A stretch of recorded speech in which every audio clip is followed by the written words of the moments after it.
नमस्कार, आप देख रहे हैं सिटी पोस्ट लाइव। मैं हूं रिया रजक। आपको बता दें कि वोटर लिस्ट रिवीजन की प्रक्रिया में एक से बढ़कर एक गड़बड़छाले सामने आ रहे हैं। सिवान जिले में वोटर लिस्ट रिवीजन के दौरान मिंता देवी की उम्र 124 साल दर्ज हो गई है, जिसको लेकर विपक्ष बवाल कर रहा है। इस पूरे मुद्दे पे बातचीत करने के लिए हमारे मैनेजिंग एडिटर मुकेश सिंह मौजूद हैं। तो सर बताइए, क्या अभी तक 124 साल की महिला जिंदा होंगी? बिल्कुल, आपका जायज़ सवाल है आपका। और यह मैं बताऊं आपको कि 124 साल तो हमने तो अपनी ज़िंदगी में नहीं देखी है कि कोई महिला या पुरुष जिसने 124 वर्ष की आयु में अभी जिंदा हो, मैंने नहीं देखा किसी को। तो निसंदेह अगर विपक्ष हमलावर है तो हम कहेंगे जायज़ है।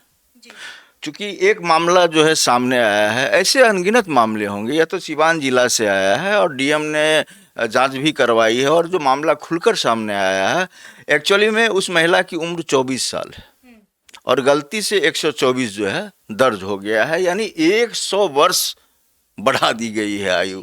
तो इस तरह के गड़बड़ झाले की बात जो आपने करी है, निसंदेह यह शक के दायरे में लाता है पूरे सिस्टम को। चूँकि तमाम जिले में, बिहार में एसआईआर चल रहा है और चुनाव आयोग के लिए चैलेंज है कि अगर इस तरह की गड़बड़ी हो रही है रिया, आप खुद समझिए कि एक जिले की आबादी कितनी है। और आपने तो आंकड़ा पूरा देख लिया है कि 65 लाख से ज़्यादा जो है वोटर्स काटे गए हैं, जिसमें आधे से ज़्यादा ऐसे हैं जो मर चुके हैं।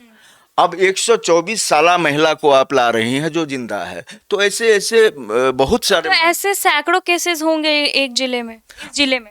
देखो, सिवान की जहाँ तक बात है, एक मामला निकल करके आया है रिया जी कि हम लोग उस पर आज चर्चा कर रहे हैं। ऐसे कई मामले होंगे जिस पर अभी तक किसी की नज़र नहीं गई होगी।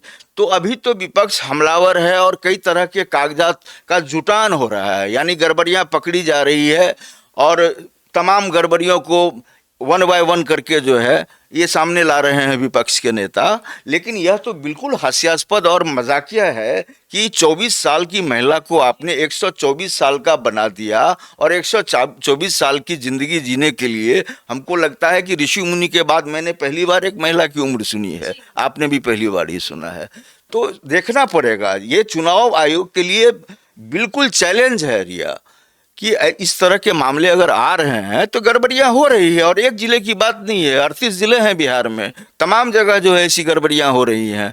तो विपक्ष हमलावर है, जायज़ है ये मांग। मैं भी खड़ा हूँ विपक्ष के साथ इस मामले में कि अगर एसआईआर की प्रक्रिया जारी है तो उसमें चूक नहीं होनी चाहिए। जिस तरीके से जो अवैध वोटर्स हैं उनको हटाने की कवायद कर रही है इलेक्शन कमीशन, वह जायज़ है। आप किसी की उम्र आप 124 वर्ष कर दे रही हैं, कोई अगर जिंदा है उसको आप मृत साबित कर रही हैं, तो ये गलत प्रक्रिया है रिया। तो इस तरह विपक्ष का कहना है कि इस तरह की गलतियां चुनाव प्रक्रिया की विश्वसनीयता पर सवाल खड़ा कर रहा है। निसंदेह, जहाँ तक विश्वसनीयता का सवाल है, आप कैसे भरोसा करेंगी जब 24 साल की एक लड़की होगी या फिर औरत बन गई होगी, वो आपने उसको 124 साल का कर दिया। तो एक मामला आपको निकल करके आया है जो आज हम दोनों को बहस करने की जरूरत पड़ी। आप खुद सोचिए ना कि इस तरह के कई मामले तो हम लोगों के सामने भी आए हैं कि एक आदमी के 4 वोटर का आई कार्ड हैं, 2 तो तेजस्वी यादव के और 2 विजय सिन्हा जी के हैं। तो इस तरह एक वोटर कहीं एक जगह ही मतदान कर सकता है, 4 जगह पर अगर उसका वोटर लिस्ट है में नाम है तो यह अनुचित है। तो अभी हम लोगों ने एक वाकये को लिया है और कई वाकये पर तो हम लोग चर्चा भी कर चुके हैं। तो हर जिला, 38 जिला में पूरी आबादी को आप देख लीजिए। बिहार 14 करोड़ वाला राज्य है, लेकिन मतदाता की संख्या देख लीजिए, उसमें से 66 लाख मतदाताओं को जो है वोटर लिस्ट से हटा दिया गया है। आधे से ज़्यादा ऐसे हैं जो मर चुके हैं, और आधे से जो थोड़े से कम हैं वो ऐसे मतदाता हैं जो वहाँ नहीं रह रहे हैं, उसके लिए कोई दस्तावेज नहीं है। तो चुनौतियाँ बहुत सारी है रिया। आप एकदम ये मानिए कि अभी यह प्रक्रिया तो चलेगी, 3 महीने के बाद चुनाव है। आज तो सुप्रीम कोर्ट की तरफ से एक बात भी आई है, हम आपसे साझा करना चाहेंगे कि सुप्रीम कोर्ट ने कहा है कि आधार कार्ड जो है यह वैध डॉक्यूमेंट में नहीं है, इसके आधार पर आप वोटर नहीं बन सकते हैं। तो चुनाव आयोग इस तरीके के मामलों से कैसे निपटेगा? यही तो चुनौती है रिया जी, यह बड़ी चुनौती है। चुनाव आयोग ने प्रक्रिया तो शुरू कर दी। आपने ग्रामीण स्तर पर नहीं देखा है कि जब बीएलओ जाते हैं घर घर, उस समय में जब दस्तावेज मांगते हैं वहाँ क्या हालात है। अभी तो सारे कागजात जमा करा दिए गए हैं। अब जो डॉक्यूमेंट्स होते हैं ऐसे जो आपको वैध मतदाता बताए, वो जमा कराने की प्रक्रिया अब शुरू हो गई है। तो ये प्रक्रिया अभी चलेगी, लेकिन बीएलओ को अगर आप ग्राउंड पर देखेंगे तो बड़ा चैलेंज है उनके लिए कि वो कैसे वोटर के कागजात को एक जगह इकट्ठा करें। आवासीय की जहाँ तक बात है, उस प्रक्रिया में भी बहुत गड़बड़ झाला है। हम लोग इसको दूसरी बहस में रखेंगे, लेकिन अभी इतना तय मानिए आपकी इलेक्शन कमीशन के लिए यह बहुत बड़ी चुनौती है कि इस तरह के वाकये जो हो रहे हैं, यह स्पष्ट इशारे कर रहे हैं कि बहुत गड़बड़ियां हो रही हैं तमाम जिले में। और कुछ खबरें जो है विपक्ष के हाथ लग रही है, तो विपक्ष साझा कर रहा है, तो हम या आप इस पर बैठकर बहस कर रहे हैं।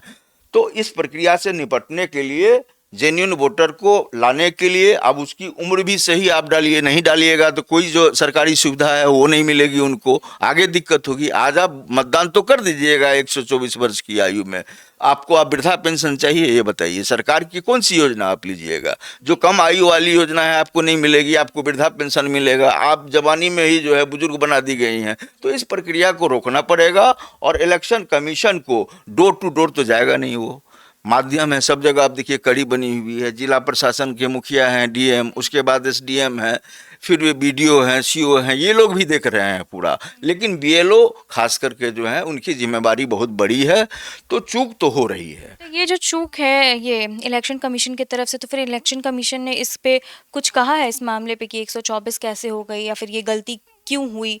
देखिए, इलेक्शन कमीशन एक स्वतंत्र संस्था है और उसके लिए पूरे बिहार पर जो है काम करवाने की जिम्मेवारी है, और एक जिला से यह मामला आया है रिया जी। लेकिन इलेक्शन कमीशन की ही ये जिम्मेवारी बनेगी। ठीकरा तो उसी पर फोड़ेंगे ना, लेकिन जिम्मेवारी तो निचले स्तर से जो हमारा बीएलओ है वहाँ से लेकर के डिस्ट्रिक्ट मजिस्ट्रेट तक की है। लेकिन अब एक मामला पटाक्षेप हुआ ना, 124 की उम्र वाली जो महिला आई है उसकी एक्चुअल आयु है 24 वर्ष।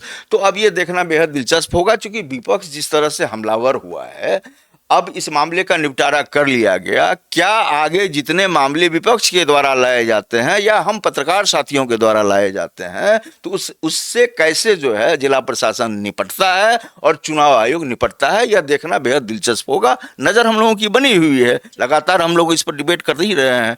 देखते हैं कि चुनाव आयोग एक सप्ताह के भीतर क्या कुछ कर पाता है, फिर हम लोग अगले डिबेट में बैठेंगे, फिर चर्चा करेंगे कि किस तरह से जो है चुनाव आयोग ने क्या किया अभी तक, जिला प्रशासन ने क्या किया अभी तक। तो जैसा कि आप सुन रहे थे हमारे डिबेट को, आपकी क्या राय है हमें कमेंट बॉक्स में ज़रूर बताइएगा। देखते रहिए सिटी पोस्ट लाइव, तब तक के लिए धन्यवाद।